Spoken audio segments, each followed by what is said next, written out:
오늘 이 아침에도 하나님의 은혜를 사모하여 기도의 자리에 나아오신 모든 성도님들을 환영하고 축복합니다.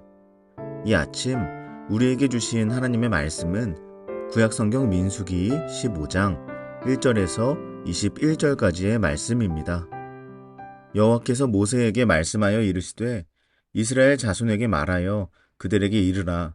너희는 내가 주어 살게 할 땅에 들어가서 여호와께 화제나 번제나 서원을 갚는 제사나 낙헌제나 정한 절기제에 소나 양을 여호와께 향기롭게 드릴 때에 그러한 헌물을 드리는 자는 고운 가루 10분의 1에 기름 4분의 1 흰을 섞어 여호와께 소제로 드릴 것이며 번제나 다른 제사로 드리는 제물이 어린 양이면 전제로 포도주 4분의 1 흰을 준비해야 할 것이요 순양이면 소제로 고운 가루 10분의 2에 기름 3분의 1 흰을 섞어 준비하고 전제로 포도주 3분의 1 흰을 들여 여호와 앞에 향기롭게 할 것이요 번제로나 서원을 갚는 제사로나 화목제로 수송아지를 예비하여 여호와께 드릴 때에는 소제로 고운 가루 10분의 3 에바에 기름 반 흰을 섞어 그 수송아지와 함께 드리고 전제로 포도주 반 흰을 들여 여호와 앞에 향기로운 화제를 삼을지니라. 숫송아지나 순양이나 어린 순양이나 어린 염소에는 그 마릿수마다 위와 같이 행하되 너희가 준비하는 수요일을 따라 각기 수요에 맞게 하라. 누구든지 본토 소생이 여호와께 향기로운 화제를 드릴 때에는 이 법대로 할 것이요 너희 중에 거류하는 타국인이나 너희 중에 대대로 있는 자나 누구든지 여호와께 향기로운 화제를 드릴 때에는 너희가 하는 대로 그도 그리할 것이라. 회중 곧 너희에게나 거류하는 타국인에게나 같은 율례이니 너희의 대대로 영원한 율례라. 너희가 어떠한 대로 타국인도 여호와 앞에 그러하리라. 너희에게나 너희 중에 거류하는 타국인에게나 같은 법도 같은 규례이니라. 여호와께서 모세에게 말씀하여 이르시되 이스라엘 자손에게 말하여 이르라. 너희는 내가 인도하는 땅에 들어가거든 그 땅의 양식을 먹을 때에 여호와께 거제를 드리되 너희의 처음 익은 곡식 가루떡을 거제로 타작마당의 거제같이 들어 드리라. 너희의 처음 익은 곡식 가루떡을 대대에 여호와께 거제로 드릴지니라. 아멘. 오늘 본문은 가나안 땅에 들어갔을 때 지켜야 할 율법에 대해 설명하고 있습니다.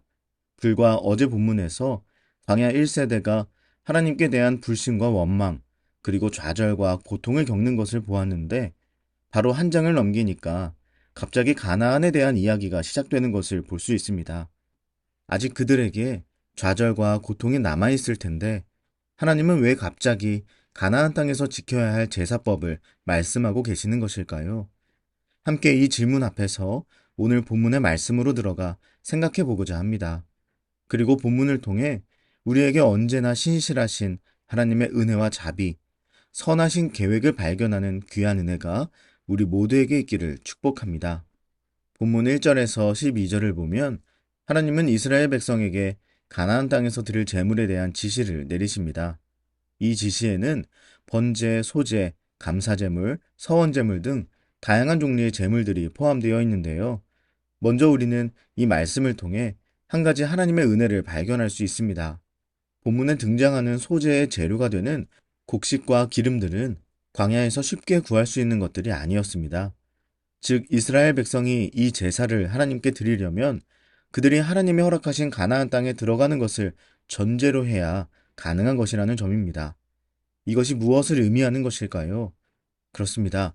하나님께서 반드시 그들을 가나안 땅으로 인도하시겠다는 하나님의 의지를 나타내는 것입니다.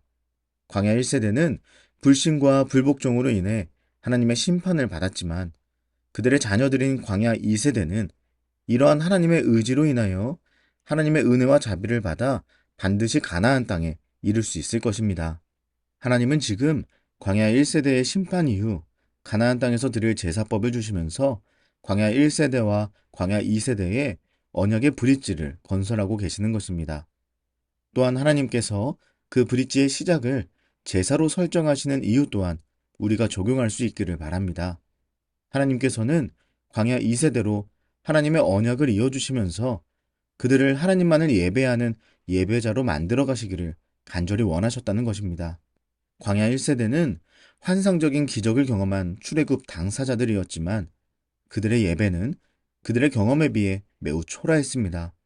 매 순간 불신과 원망으로 가득하여 하나님 앞에 온전한 예배자로 서지 못했죠. 하나님께서는 이 광야 2세대만큼은 또다시 그 아픔을 반복하지 않기를 간절히 바라셨나 봅니다. 그래서 광야 2세대를 시작하시는 그 시작을 예배드리는 방법부터 하나하나 설명해주고 계시는 것입니다.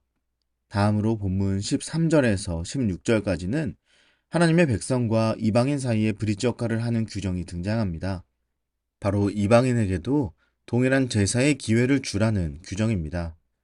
하나님은 이방인이 이스라엘 백성과 함께 거주하고 하나님을 섬길 때에는 차별하지 말고 동일한 예배를 드릴 수 있도록 하라고 명령하십니다. 이것은 광야 2세대를 시작으로 하나님이 완성하고자 하시는 그분의 계획이었습니다. 특정한 백성만, 일부의 사람만을 사랑하고 구원하시는 것이 아니라 하나님의 사랑이 모든 사람에게 미치며 이방인 또한 하나님의 백성과 함께 그분의 축복을 나눌 수 있도록 하는 것이 하나님의 궁극적인 마음이었던 것입니다. 그리고 이 하나님의 마음이 2000년 전 우리에게도 밝히 드러나지 않았습니까? 요한복음 3장 16절 말씀입니다. 하나님이 세상을 이처럼 사랑하사 독생자를 주셨으니 이는 그를 믿는 자마다 멸망하지 않고 영생을 얻게 하려 하심이라. 아멘.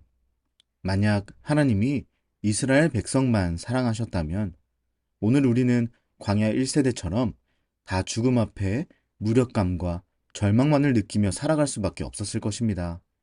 그러나 광야 2세대 이 이스라엘 백성을 시작으로 하나님의 온 세상을 향한 의지를 다시 한번 확장시키셨기에 오늘 저와 여러분이 이 은혜를 함께 누리고 있는 줄을 믿습니다. 사랑하는 여러분, 이제는 우리가 하나님과 이방인을 연결하는 또 다른 브릿지가 되어야 합니다. 우리의 교회와 우리의 삶에서 포용적이고 평등한 사랑을 실천할 수 있기를 바랍니다. 하나님의 교회는 포괄성과 평등함을 잃어버리면 안 됩니다. 그리스도의 사랑은 모든 이의 마음을 여는 열쇠이자 하나님의 백성과 이방인을 연결하는 사귐의 브릿지가 되기 때문입니다. 사랑하는 여러분, 오늘 이 하루 이방인을 향한 브릿지를 건설하시는 귀한 하루 되시기를 축복합니다. 이를 통해 우리가 서로를 이해하고 함께 사랑하며 하나님의 나라를 확장하는 데 사용되는 우리 모두가 되기를 축복합니다. 마지막으로 본문 17절에서 27절에서는 이스라엘 백성이 가나안 땅에 도착하여 그 땅의 곡물을 거두었을 때 그 첫 열매를 하나님께 바치는 제물에 대한 지시를 받습니다.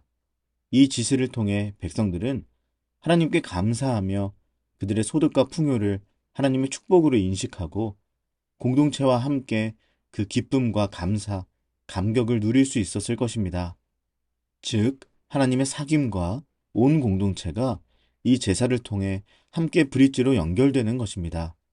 오늘 우리도 이러한 첫 열매 제물을 바치는 행위를 통해서 하나님의 축복을 나누고 전파할 책임이 있습니다.